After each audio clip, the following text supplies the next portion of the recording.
conosciuto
ನಿಧಾನ ತಿನ್ನೋ.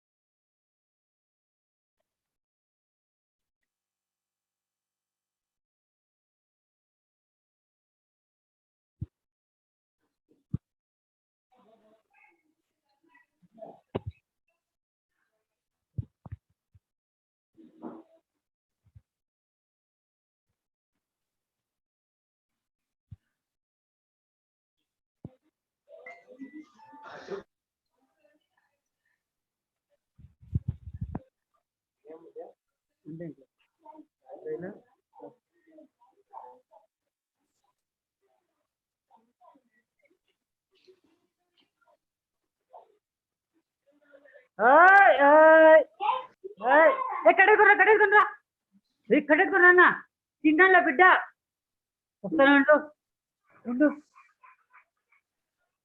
తింటాందే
Good morning.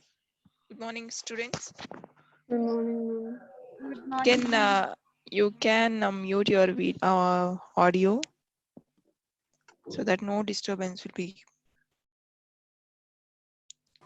Yourself mute your audio. And people who are finding problem with the data that is in internet, you can turn off your video for my class. I repeat, people who are finding difficult with the data pack can turn off your video so that you can attend other classes also. Oh, really? And mute your audio. I'm getting some disturbances from your side. Am I audible? Ma'am. Yes, ma'am.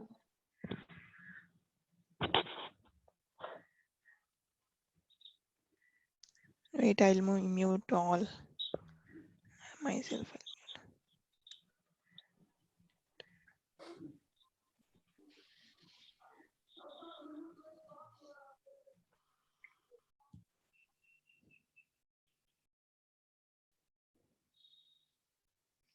Tarun Venkatesh, you are presenting some link. What is this? Tarun Venkatesh?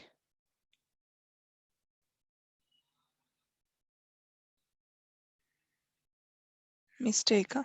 Okay.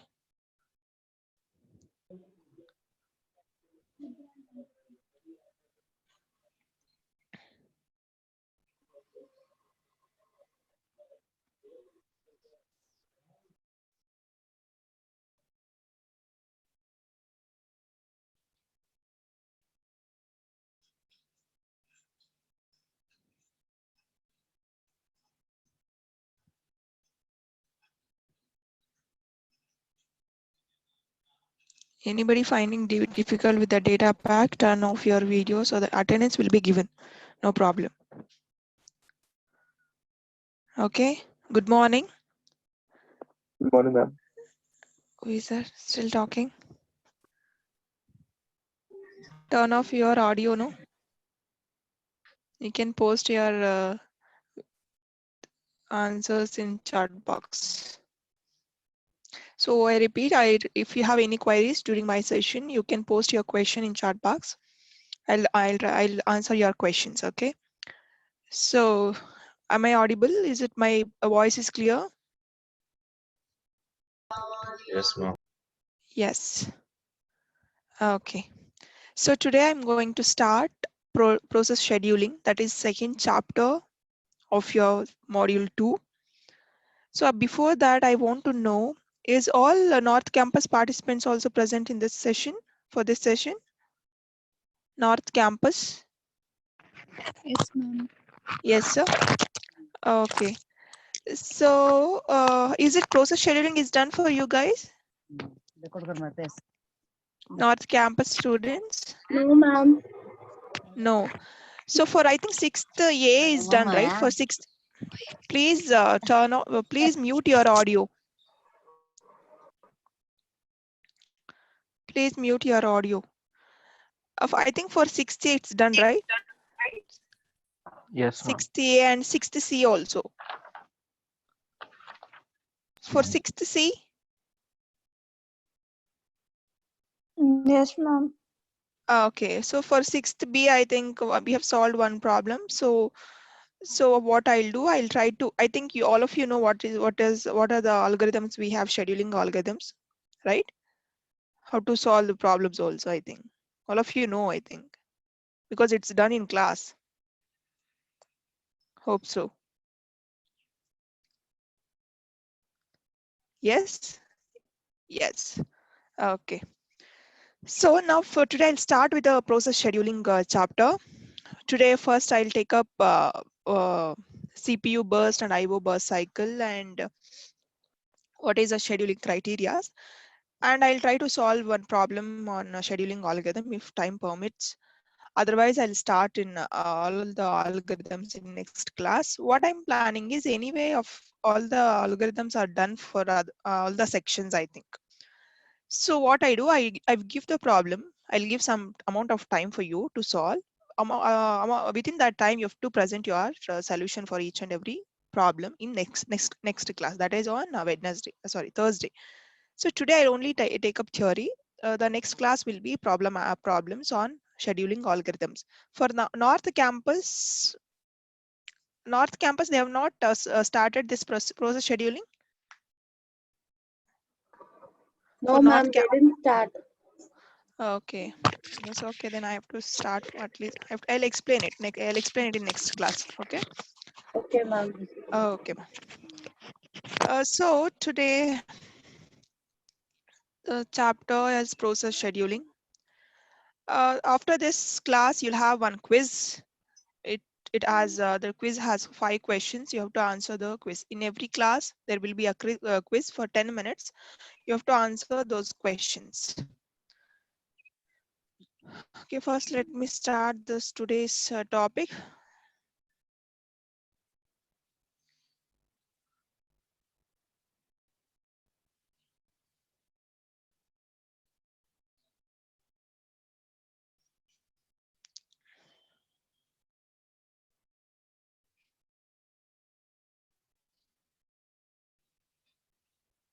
Is my screen is visible? Yes, ma'am. Yes, ma'am. Yes. Okay. So this is just chapter 5 of module 2. So the chapter is process scheduling, which is also called as CPU scheduling. So in this chapter, we are going to study basic concepts in the sense of like we are going to study what is CPU burst and IO burst cycle, and what is CPU scheduling, what is dispatcher, and what is preemptive scheduling. And the next concept is scheduling criteria. These first two topics I'm going to take up today, basic concepts and scheduling criteria. And third one, scheduling algorithms, where we are going to study of multiple algorithms to solve problems like FCFS. Okay, FCFS, priority scheduling. There are multiple algorithms to solve problems based on the somebody. Your voice is Madhumita. I don't know. Your background voice is coming.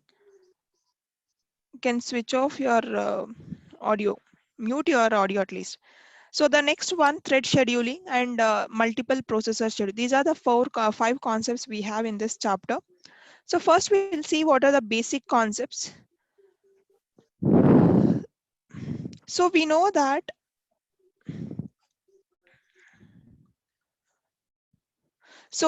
that if in a single processor, last class I told you we'll have a single processor and we'll have a multiple processor system.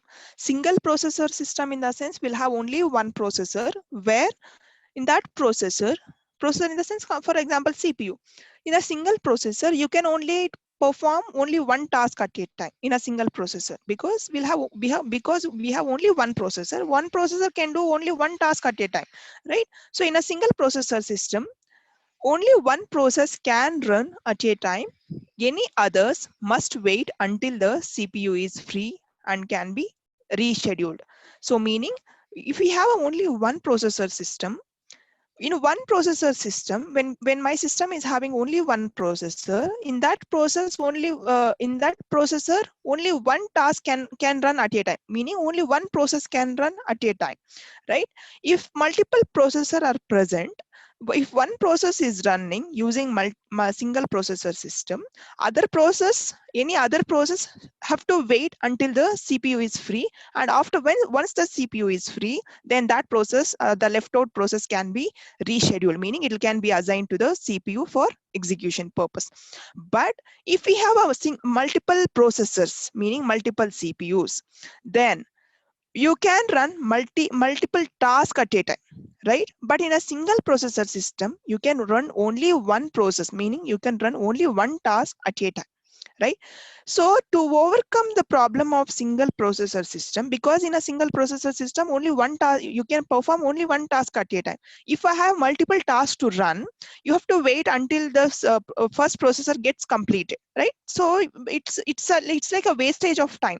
So to overcome from that problem, they have introduced multi-programming concept, where in a multi-programming, in a sense, multiple programs, multiple tasks, multiple processes, right? In a multi-programming, the objective of multi-programming is to have some process running at all times in a processor to maximize CPU utilization. So here, what is this multi-programming is? In a multi-programming, we'll have multiple tasks, multiple programs, right? In a multiple program, some or the other process should be running at all the times. Okay, you cannot keep your CPU idle. That's so using this multi-programming concept, you will not waste the CPU time. Some or the other program will be running at each and every second. Okay, so that's why it is saying the objective of multi-programming is to have some process running at all times, meaning some or the other program should be running all the times. You cannot keep your CPU idle. So because using this multi-programming concept, you can utilize your CPU to the maximum. You will not waste your CPU time at any time. Your CPU utilization will be more using multi-programming. In a multi-programming, you can have multiple processor systems also, meaning you can have multiple processor in the sense who will perform your task. Okay, so here in multi-programming, several processors are kept in memory at one time. When process has to wait, the operating system takes the CPU away from that process and gives the CPU to another process. Meaning, when you're using this multi-programming concept, I told you the objective of this multi-programming is some other process should be running all the times, right? To perform that, what we do, several tasks, meaning several processes, will be kept in the memory. Not only one process, multiple processes will be kept in the memory at one time. So when one process has to wait, the operating system takes the CPU, meaning consider now one process is running in my processor. One process, consider P1 is running in my processor. Okay, when P1 is running, during execution of P1, it may require other IO request, meaning it may require other IO devices. You know, I think what is IO request and all. Somebody, who is that? Mute your audio. Tanya por casi su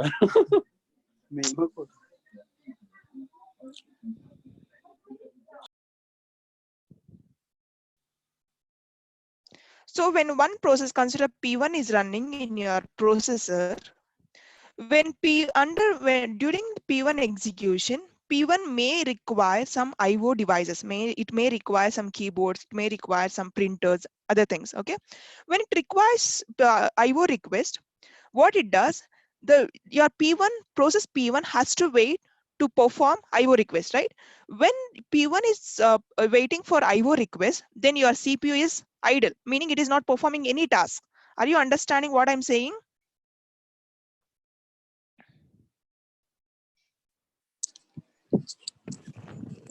Yes, ma'am. Is my voice is lagging? Just let me No, know. ma'am. Understanding. Understanding, okay. Lavanya and Tanuja.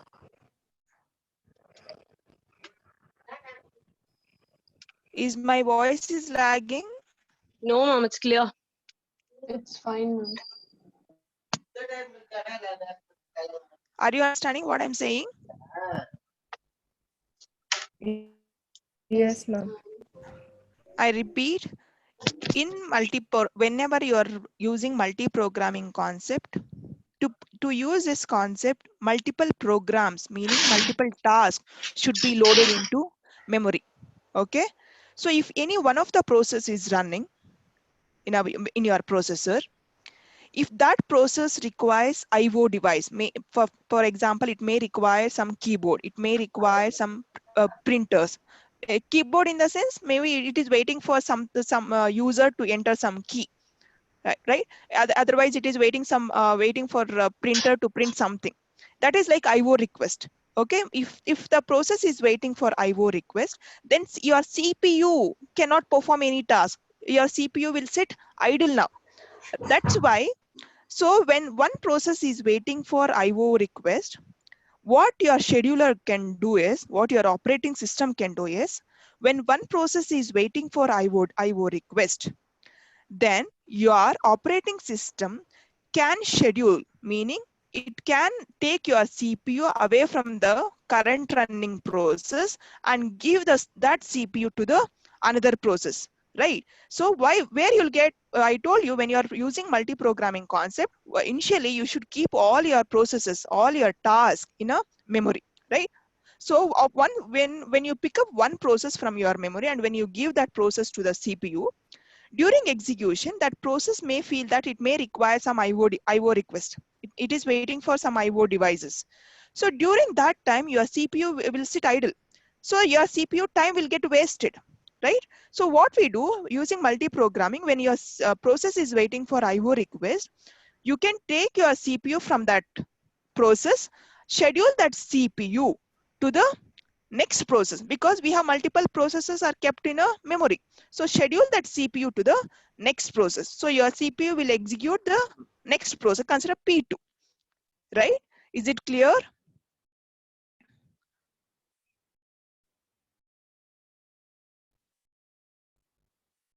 Yes, ma'am. Is it clear? Yes. Okay. So that is advantage of multi-programming, right? Every time one process has to wait another process. So you can, if you have only one processor, you can run only one program at a time, one process at a time. If you have a multiple processor, you can run multiple tasks at a time, right? To do that, we use multi-programming concept, where multi-programming, in a sense, where multiple programs will be kept in the memory.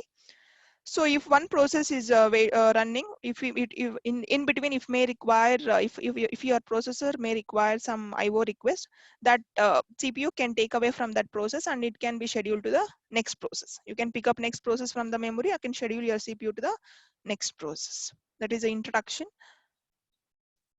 So here, when you are using concept of multi-programming or multiple processor system, I told you when your process is under execution. So what is before that, the main use of this multi-programming is you can utilize your CPU time to the maximum level, right? Because when you are using this multi-programming, if one process halts the execution, the CPU time can be given to the next process, right? That is so that you can use your CPU time to the maximum. You will not make your CPU to sit idle at any time. Some or the other program will be running in your CPU. So that's why we use the concept of multi-programming to utilize your CPU time to the maximum level.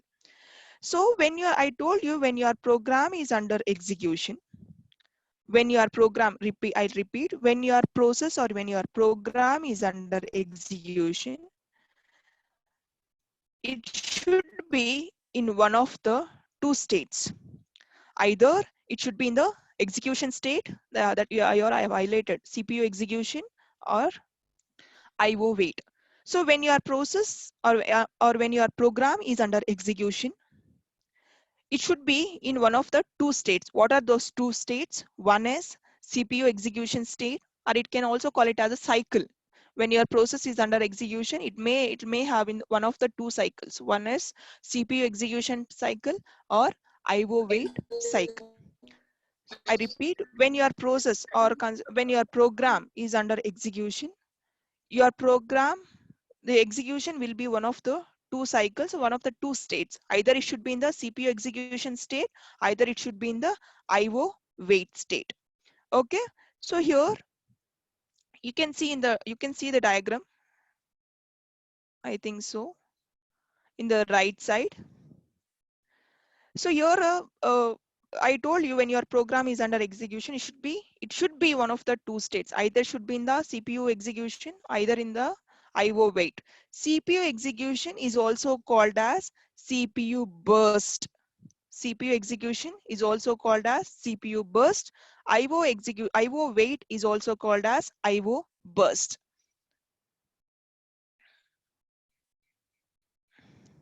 So here in this diagram, you can see, in this diagram, somebody is raising question.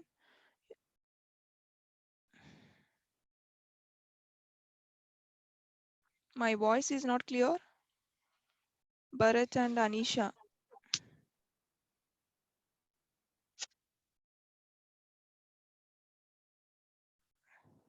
There was a lag, ma'am, while talking. Okay.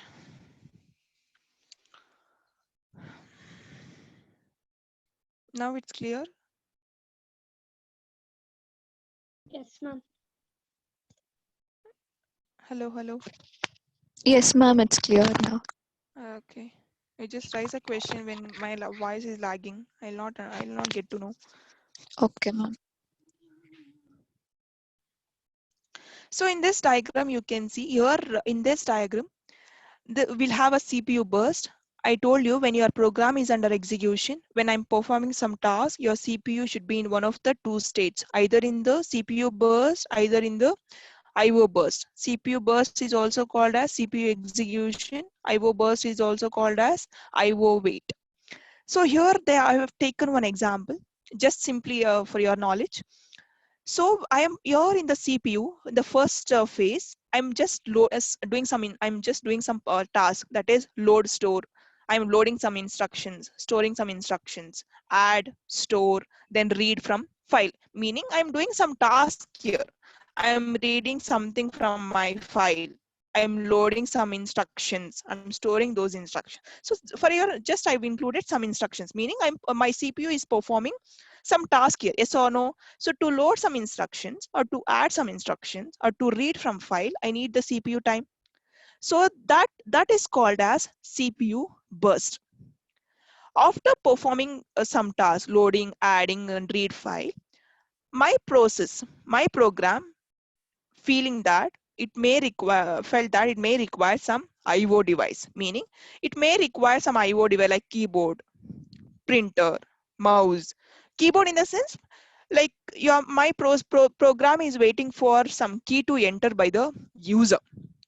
That is like IO, waiting for IO. So that when it is waiting for IO, then that is called as IO burst. After that IO request has been completed, then it is performing some task like store increment, index, store in write to file, meaning it is writing some file. So meaning it is performing some task. So when it is performing some task, so that is called as CPU burst. After performing this task, again it is waiting for IO. Then that is called as IO burst. After once the waiting is done, again it is performing some task again. So that is called as CPU burst.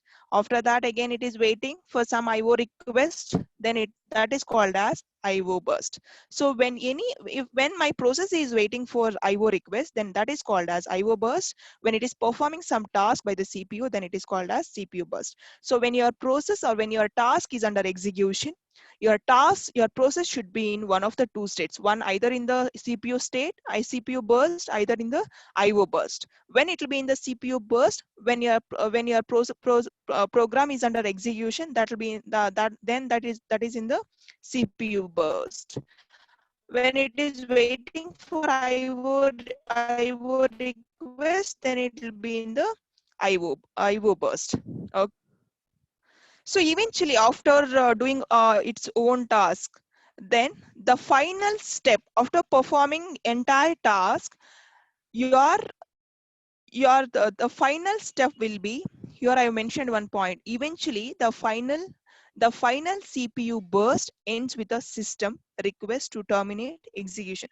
So after performing all the tasks, the final step will be a CPU burst for any of the example. If you take because that CPU burst ends with a system with a request to terminate execution.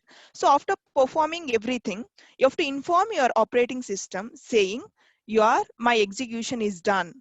So for that, we'll have a CPU burst cycle. So for example, any example you take, every example should end with a CPU burst cycle.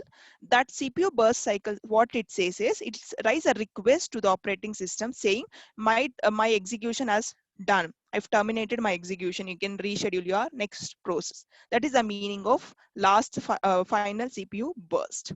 So is it clear what is CPU and IO burst cycle? So like it is like alternate between these two states, either in the CPU burst time or either it should be in the IO burst. Is it clear? Shall I move on to the next slide? Yes, ma'am. Yes, Is it clear? Ma'am. yes, ma'am. Okay, good.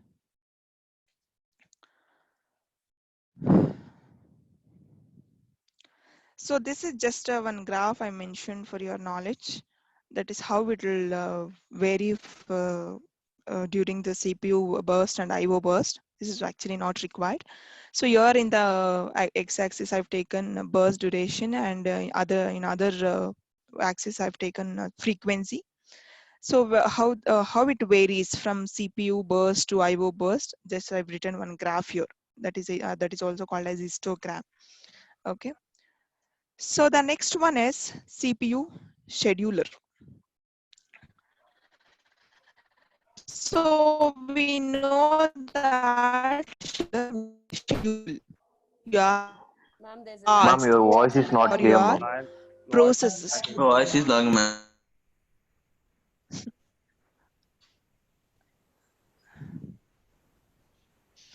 Wait, let me connect to the next other network.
Hello, now?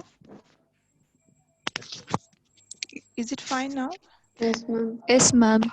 Yes, ma'am. Yes, ma'am.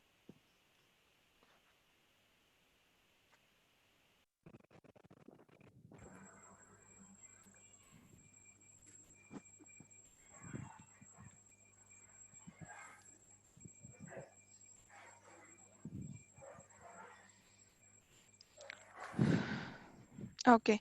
So the CPU scheduler, we know that the task of scheduler is who will schedule your CPU to the process, right? CPU scheduler task is to schedule to assign process to the CPU for execution, right? So here, whenever CPU is idle,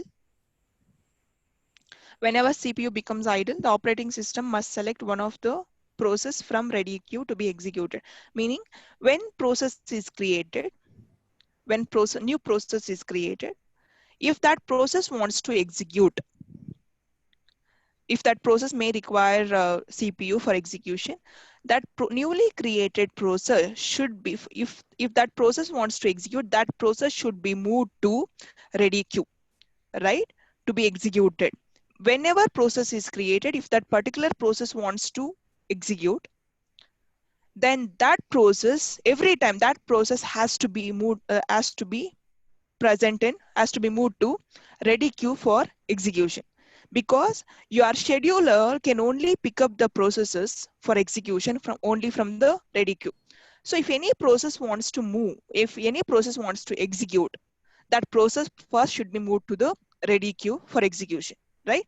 So that's why I'm saying here, whenever CPU becomes idle, the operating system, whenever CPU is idle, meaning when it is when there is no work when there is no work for doing, the operating system must select one of the processes from the ready queue to be executed. Meaning, when your CPU is idle, the operating system doesn't directly pick up the process. Instead, we'll have a scheduler the operating system will have a scheduler. That scheduler will pick up one of the process from the ready queue for execution. So if any of the process wants to execute, that process has to be moved to ready queue, so that scheduler can pick up one of the process from the ready queue for execution. So how the scheduler can pick up the process when you have multiple processes present in the ready queue? How your scheduler can pick up when it can pick up one process for execution? Here we'll have different types of scheduler. One is short-term scheduler, long-term scheduler, and middle-term scheduler. which is discussed in the first module itself. So by default, the selection process is carried out by short-term scheduler. This is also called as CPU scheduler.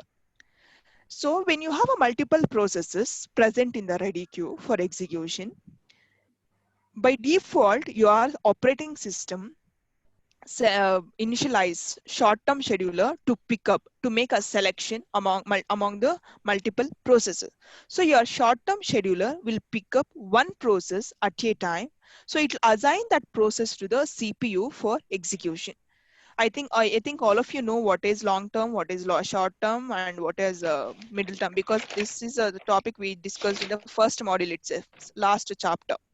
Okay, so your operating system initialize short-term scheduler for to make a selection among the multiple processes which are present in the ready queue for execution.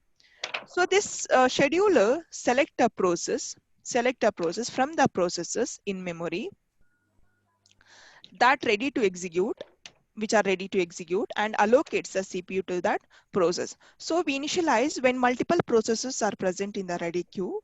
We initialize operating system initialize short-term scheduler. That scheduler will pick up one process from the ready queue.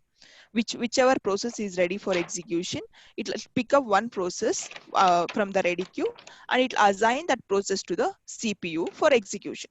Okay, so I repeat, whenever process is created, if that process wants to execute, if that process has to be moved to ready queue, okay, for execution, because your scheduler can pick up only processes from the ready queue only. It cannot, if your process is present somewhere other than in the ready queue, then in your schedule that process cannot be scheduled, because your scheduler can only pick up processes which are present in the ready queue. So how this selection can be done when you have multiple processes in your ready queue? So your operating system have a different kinds of scheduler, short-term scheduler, long-term scheduler. By default, it initializes short-term because it is very efficient compared to the long-term and middle-term. So that's why it initializes short-term scheduler. It is also called as a CPU scheduler. So that short-term scheduler make a selection among the multiple processes based on the first in, first out, based on the priority, based on the round robin, different types of, because ready queue can be implemented either using first come first serve, either in the priority, either in the round robin. So this short-term scheduler initialize your operating system initializes short-term scheduler. The short-term scheduler will pick up one of the processes based on the different algorithm. We have different algorithms, as I said, first in, first out, and all.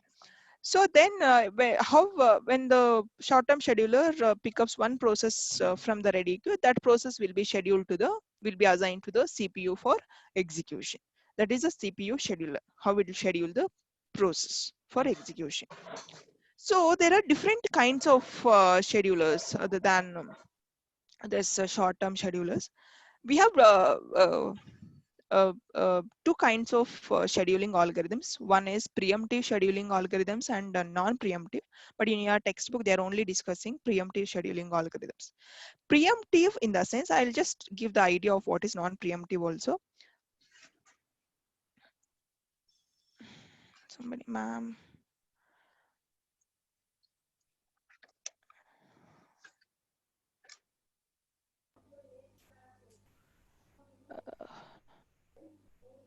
Deepa, you want me to repeat the CPU scheduler?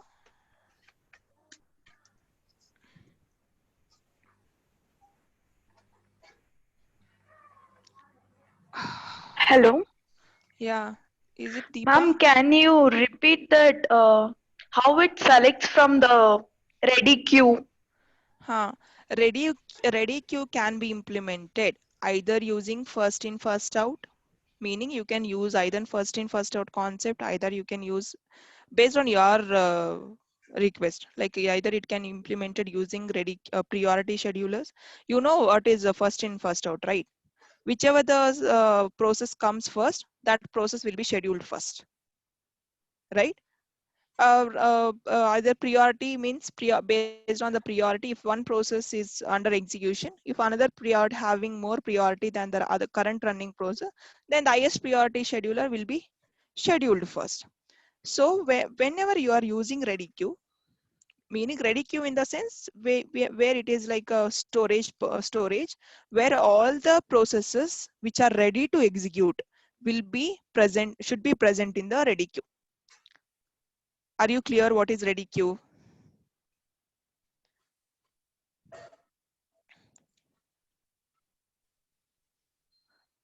So ready queue in the sense, processes which are ready for execution should be present first. The such kind of processes should be present in the ready queue. Then only your scheduler can pick up it. Normally your scheduler can only access ready queue. So whichever the process wants to execute, that process should be moved to ready queue first. Then your scheduler will either ready queue. For example, I have a ready queue. My ready queue is implemented using first come first serve. I told you your ready queue can be implemented using different algorithms. Like it can be implemented either using first come first serve, either using priority queue, priority scheduler, either using multi-level, either using round robin. If imagine my ready queue, whatever ready queue I'm using, which is implemented using first come first serve. Okay, so now consider in my ready queue P1 process is created and which is entered into a ready queue for execution. And next one P2 has created. P2 is also ready for execution. If P2 wants to execute, that P2 should be moved to ready queue again. So which is the first process which is entered into the ready queue? That is P1. So when I'm using first come first serve scheduling algorithm, then which is the first process which has entered into the ready queue? That is P1. Then P1 will be scheduled. After the execution of, once the execution of P1 is done, then which is the next process has entered? That is P2. Then P2 will be scheduled. Based on which scheduling algorithms you are using, which algorithm based on which algorithm your ready queue is implemented, based on that your processes will be scheduled. If my ready queue is implemented using first come first serve, then whichever the process has entered into the ready queue first, that will be scheduled first.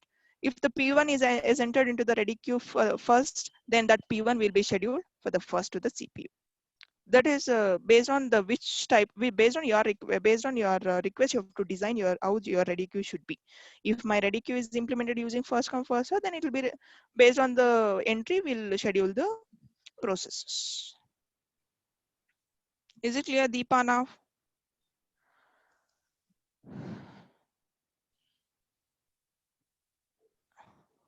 Okay, thank you.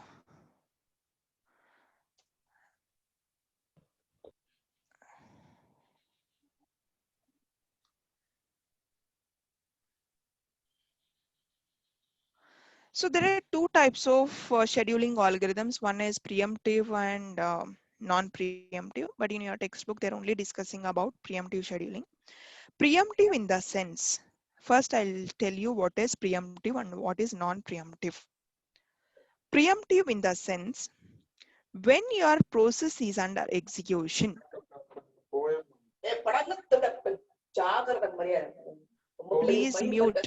please mute your audio. Please mute your audio. I repeat, when your process is under execution, consider one process P1 is under execution now. When your P1 is under execution, if another process, consider P1 has priority of 1, another process has created, that is P2, which has highest priority than P1. So when P1 is under execution, if another process if another process get created and which has highest priority than the current running process, so when other process come and interrupt the current running process, meaning it is it is interrupting. Preemptive in the sense, like kind of disturbance. If one process is under execution, if another process disturbs the current running process, then it is called preemptive. Then if imagine if P1 is under execution and another process has created, that is P2, which has entered into the ready queue. Consider my ready queue as implemented using priority scheduling. But whatever the current running process I have, that is P1, as less priority than P2. So what it does, your priority scheduler will schedule the process which has highest priority than the current running process. Now the current running process, please mute your audio. I am getting some background noise.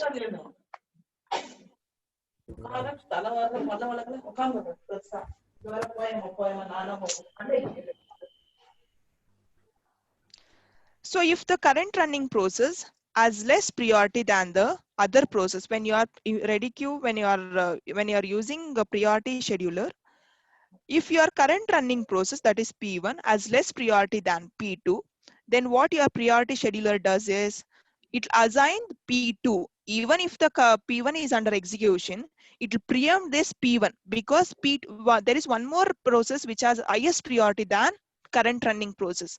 Even when your P1 is under execution, your priority scheduler, when you are using priority scheduling algorithms, it will stop the current running process and it will assign which has the highest priority process which is present in the ready queue. If P1 has a less priority, even if your P1 is under execution, there is one more process which is present in the P2.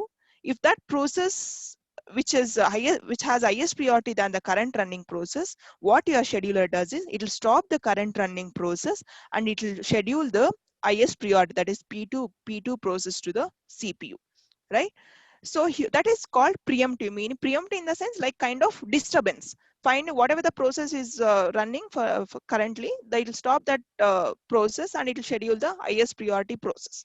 That is called as preemptive scheduling. It will preempt that, meaning it will disturb that current running process and it will do the next task. Non-preemptive in the sense, once the process is scheduled,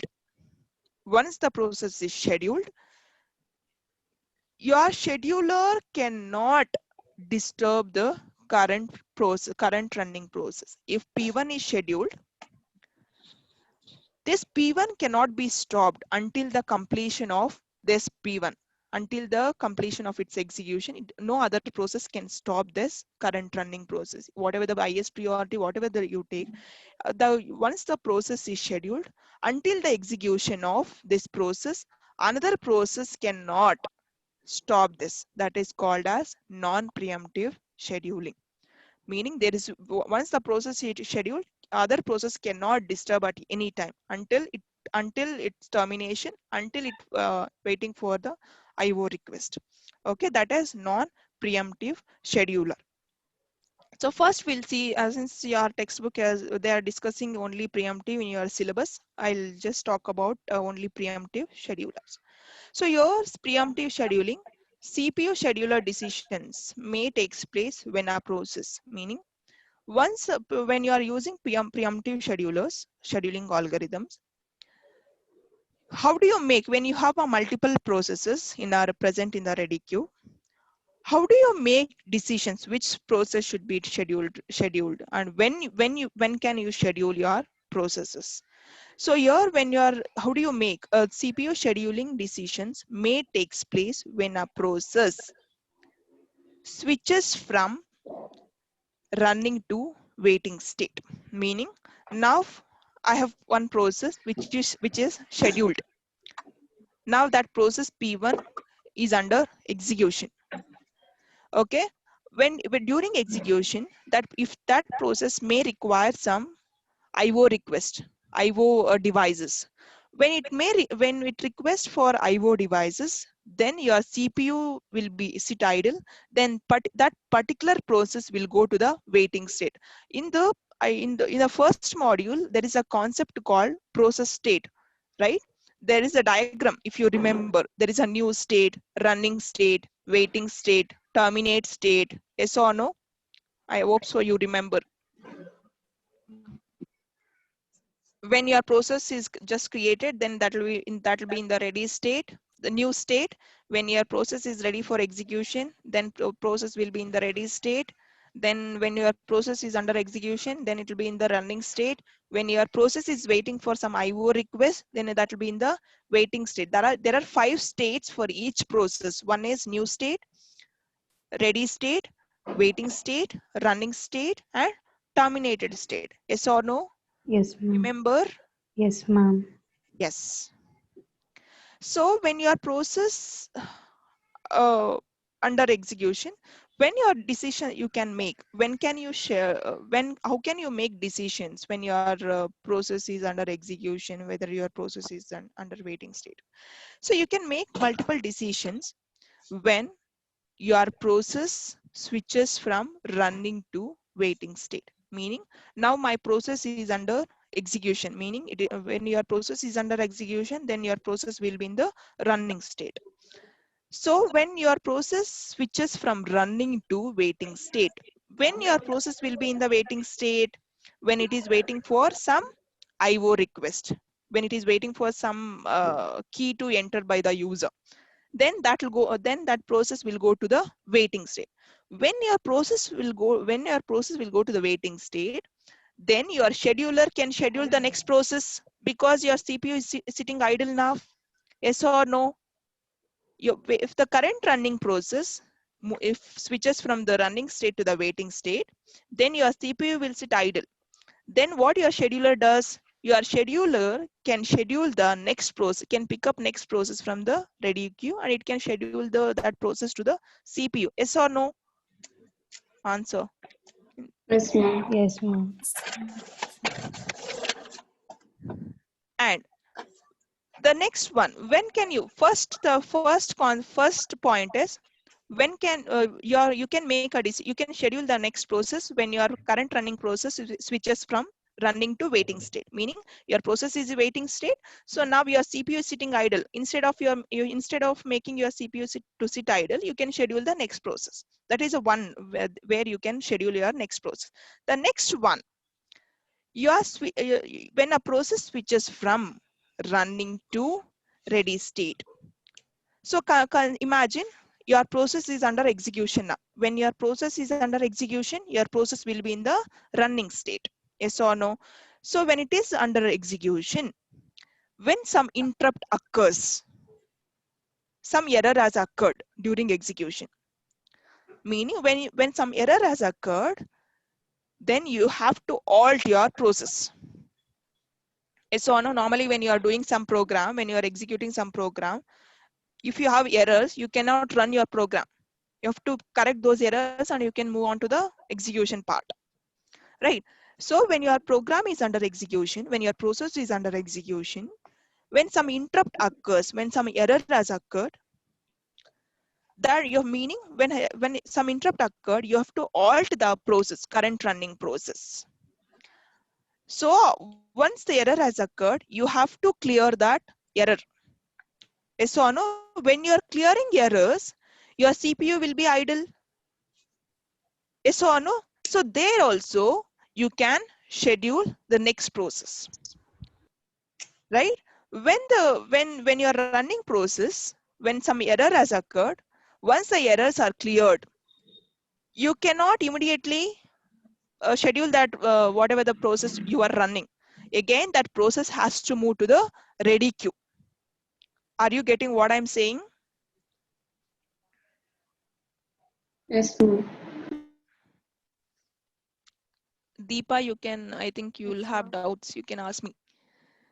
So I repeat the second point, when can you schedule the process? When the current running process, when the process is under execution, that will be in the running state. When your process is under execution, when some interrupt occurs, you have to clear that interrupt. You have to clear that errors. Once the errors are clear, when you're clearing errors, you instead of making your CPU to sit idle, what you can do, you can schedule next process, right? And once the errors are cleared for the process which you are running, you cannot immediately schedule that. Again, that process again should be moved to the ready queue. From there again, that process will be scheduled. That is a one case, the second point where how you can make decisions during process execution. And the third point, when your process switches from waiting to ready queue. I told you when your process is under execution, when your process is under execution, that process during execution it may require some IO request, it may require some IO devices, like keyboard, printers, mouse and all. So then that process will go to the waiting state. It will not be in the running state because it is waiting for some IO request to happen. So in that case, it will go to the waiting state. Once IO completion, once that request has done, as completed, again that process should again move to the ready queue. Then and there only you cannot schedule that. Again, that once the IO request has completed, again that process has to be moved to the ready queue. From there you can again schedule that process. That's why I'm saying when a process switches, please, some, who is that? I am not able to mute. So when a process, the third, where can you make the decision? There is one more decision, that is a switch when your process switches from waiting to ready state. Because once the completion of IO, then again your waiting state will be completed. Again the process will be moved to the ready queue. From there you can schedule that process. Again, the fourth decision, that is when a process terminates. So once the process is scheduled for execution, once it is done with the execution, then it will get terminated. Then what you have to do? You have to schedule next process. Yes or no? I'm getting my voice back.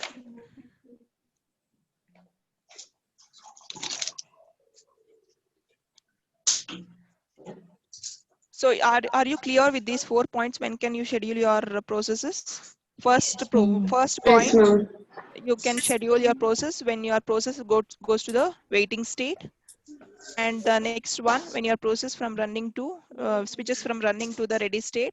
When interrupt occurs, when you have to stop your current running process, clear that interrupt. Then during that time you can schedule the next process, and the whatever the process which was running, that has to be moved to the ready queue. And the next one, it should be switch whenever process switches from the waiting to ready queue, you can schedule the next process. And the fourth one, when the process has done with the execution, meaning that is termination, then again you can schedule the next process. Okay, so here whatever the points, you have 4 points. The first point and fourth point, if you observe, what first point says, when a process switches from running to waiting state, meaning when you are running some process, that process, Meghana, who is this?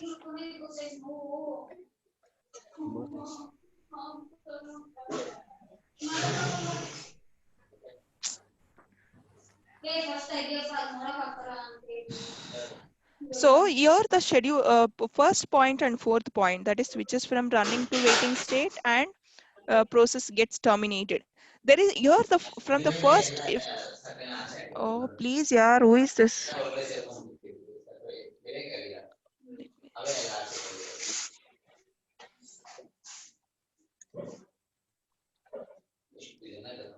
So from the first and fourth point, if you observe, that is switches from running to waiting state and when a process gets terminated. So when your process switches from running to waiting state and your process gets terminated, you don't have any other choice in terms of scheduling. You have to schedule the next process, because your process, whatever the process you are running, that process moving from running to waiting state.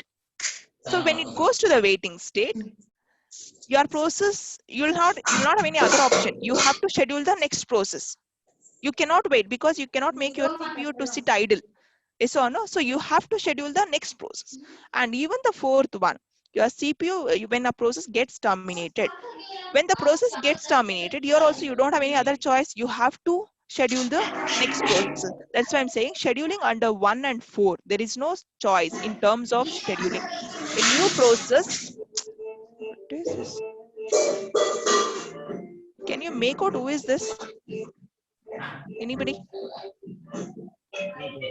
That is Uma Devi, ma'am. Uma Devi ke. Uma Devi.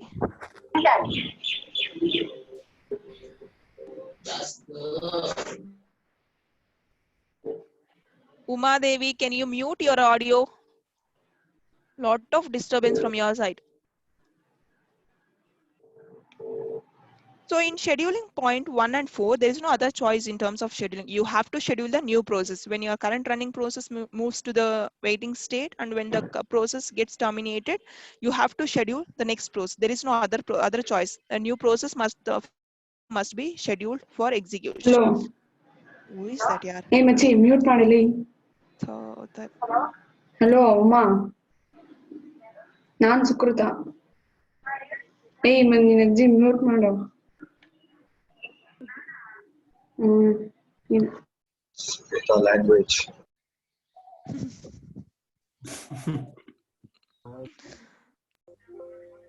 Just mute. Yeah, first she should mute. Sorry, ma'am. Okay, no problem. So that is preemptive. Normally, when your process is under execution, if process gets disturbed, if other process come and disturb the current running process, then the current running process should be preempted. In term, for example, priority scheduling. If the one process is under execution, if that process has a less priority than the other process, then the current running process will be preempted by the other process. So the next one, there is a dispatcher. The task of dispatcher is I mute. So there is one more concept, that is when you want to Uma Devi, please. Ma'am, you're the host, ma'am. You can mute everyone. Yeah, I muted. It's someone Lavanya, I guess. Lavanya Gopal. I muted everyone before I Oh, ma'am, started. you didn't mute. We can unmute ourselves.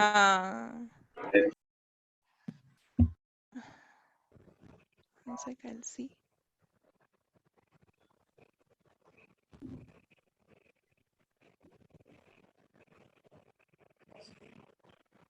I muted, mute all I given.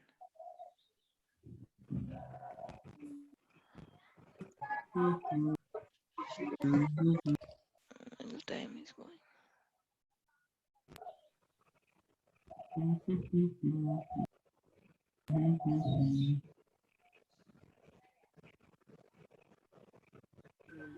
Option now.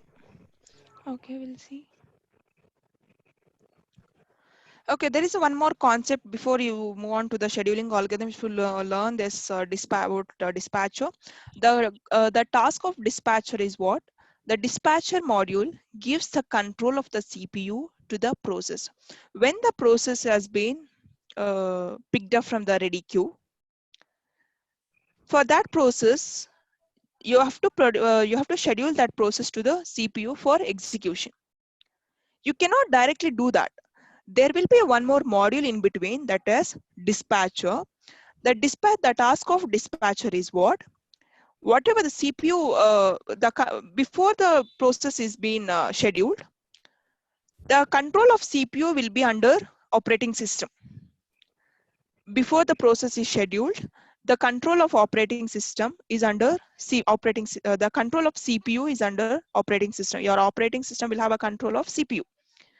So once the process has been scheduled, the control of that CPU should be assigned to the process which is going to execute. So who will do that? There is one module, there is one concept, that is dispatcher. The dispatcher will give the control of CPU to the process selected by the short-term scheduler, because by default your operating system initialize short-term scheduler. Short-term scheduler will select the process from the ready queue. Once it is selected, then the control of the CPU, before that the control of CPU will be under operating system. Once the process has been selected by the short-term scheduler, the control of that CPU will be moved from operating system to the process. So who will do that? Dispatcher. There is a dispatcher module. Dispatcher module will give the control of CPU to the process which is selected by the short-term scheduler. So what is the task of scheduler. What are the functions it does? Your dispatcher. It does switching context. Switching context in the sense, moving from one process to another process. Switching from one process to another process. If consider now the P1 is selected from the short-term scheduler for execution. So dispatcher will give the control of CPU to the P1. Consider first after some time P1 has done with the execution. Now P2 has entered. P2 has been selected from the short-term scheduler. Now the control of that CPU should be moved from P1 to P2 now. So now who will do this? Dispatcher will switch from P1 to P2. Then it will check whether this process has all the authorities to do. Then it will give the control of CPU to the P2. That is a switching. It will move from one process to the another process. Then it also does switching to user mode. Meaning when your process is under kernel mode, when the process is created under kernel mode. So if that process wants to move to the user mode, again that we need dispatcher help to do that. If any process wants to switch from kernel mode to user mode, then we need a dispatcher to give the control from the kernel mode to the CPU mode. And the next one, jumping to the proper location in the user program to the restart program. So if you want to restart any of, consider now I want to restart my laptop. So what I do, I'll go to the restart button. I just click on that. So what your system will does, it will restart your computer. That's all. But when you have a huge amount of code, you have huge code related to shutdown, you have code related to restart, you have code related to sleep. You have multiple options when you go to the shutdown button. You'll have restart, you'll have sleep, you'll have lockdown, everything. So, but I cannot run when I want to restart. I cannot always go to the shutdown function. Then I cannot go to the sleep function. I cannot go. Then finally I cannot go to the restart. It'll take huge amount of time to do that.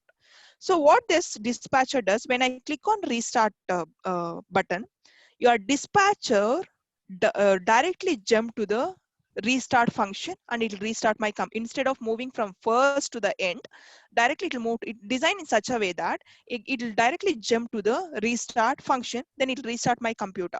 When I click on sleep button in my computer, what my dispatcher does is, again, when I use dispatcher design in such a way that it directly will go to the sleep function. It will make my system to sleep. That is a advantage of this dispatcher. It will not move from first to the end everywhere. Whenever you click on restart, whenever you click on sleep button. So whatever there is dispatcher, this is dispatcher latency. So what is this dispatcher latency is? The time it takes for the dispatcher to stop one process and to start another, which is ready for running, is called as dispatcher latency. Latency in the sense, dispatcher latency in the sense, whatever time it takes to stop. Because the task of dispatcher is what? To assign CPU, to give the control of CPU to the process. So if that process has been done with the execution, then it has to take the control of CPU from the current running process and give the same control of CPU to the next process. So whatever time it takes to do that is called as dispatcher latency. The time it takes for the dispatcher to stop one process and to start another process ready for running. Meaning if the one process is under execution, if that process has done with the execution, so what dispatcher has to do is, it has to take the control of CPU from the process and give the control of CPU to the next process. So whatever time it takes to do that is called as dispatcher latency. Is it clear now? Yes, ma'am. Okay. What is the time? Oh my God. Ma'am, leave, It's time ma'am. up. Yeah, there is one more time up, yeah. But I have to talk about one more. Next session. Next class, breakfast. Okay, I have a quiz question, so just answer it. We also got breakfast. We'll catch up later. Yeah, I have took a lot of time today. Can you see the screen? No, ma'am. No.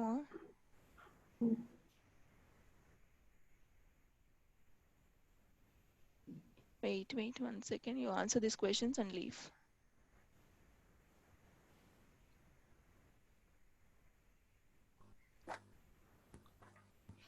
Now?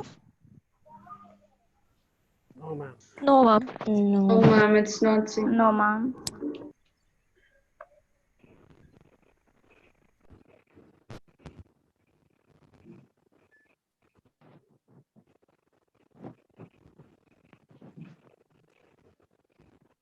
In Word, you don't have this what you Zoom screen. Huh?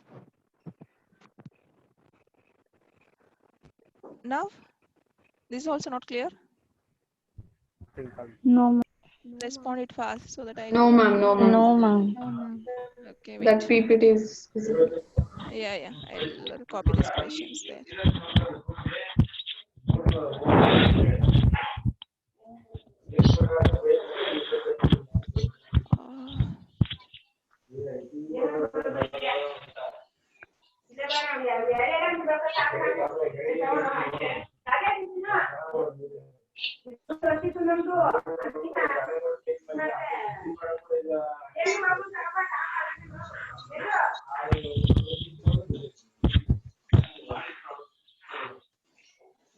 Now?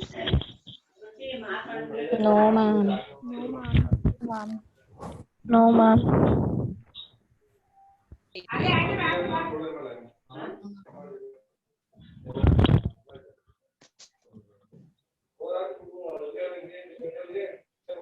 Clear now? No, ma'am. No, ma'am. No, simply lying. No, ma'am. Say no. Seriously. Scheduling Slide.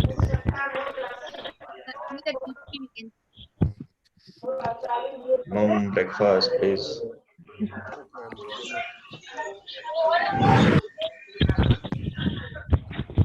I'm hungry.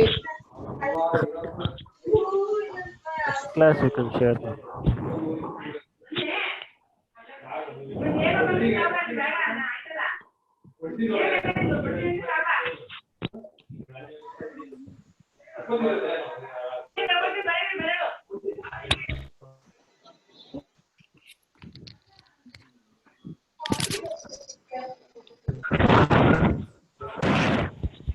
It's left.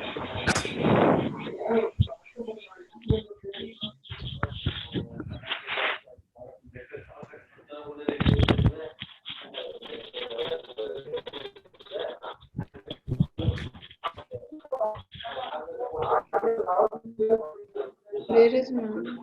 Mr. Billy, ma'am. Ma'am, can we leave? Ma'am is not there. Ma'am, are you there, ma'am? Ma'am, we don't have time for our next class. Yes, ma'am is there. Hello? Ma'am, Ma'am. can we leave? Hello?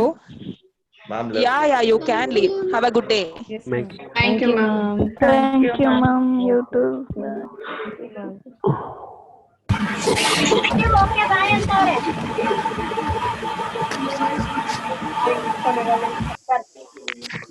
ನಿಜವಾಗ್ಲೂ ನಾಟಕ ಮಾಡ್ಬೇಡ ಅನ್ನೋದು ನಾಟಕ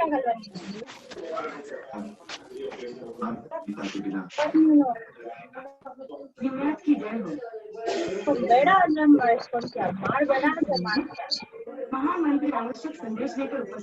ಫೋನೇ ಬರುತ್ತಾರೆ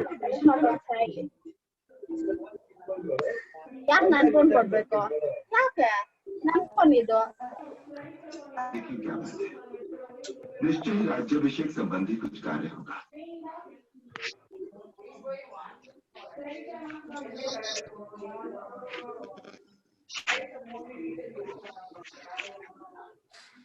प्रणाम आयुष्मान, यशस्वी हुई हो यार। इस दिनों तक प्रताप बना है। महाराज ने मुझे आपके पास भेजा है। कोई विशेष आदेश? कुछ विशेष ही लगता है। अभी तक महारानी देवी की भूमि है और महारानी ने आपको शीघ्र आने के लिए कहा है। आप स्वस्थ तो हैं? बस बुलाया है, आपको देखना चाहती हूँ। अच्छा, ये क्या है? आज आप राज सिंहासन पर बैठेंगे, इसलिए परंपरा के अनुसार अब आप इस स्थान पर भी जाएंगे, छत्र छाया नहीं जाएंगे। अच्छा, अब आप महाराज के पास जाइए, मैं एक इशारा में जाता हूँ।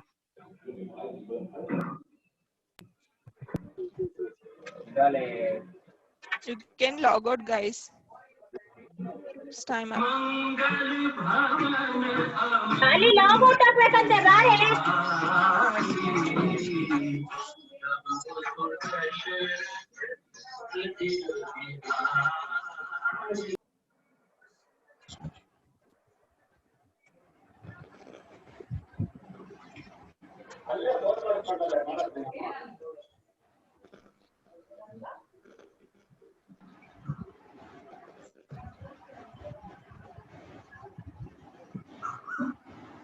Log out ಆಗ್ಬೇಕಂತೆ.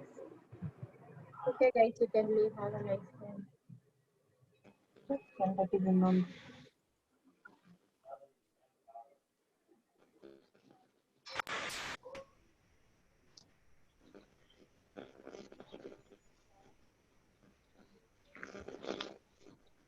Log out.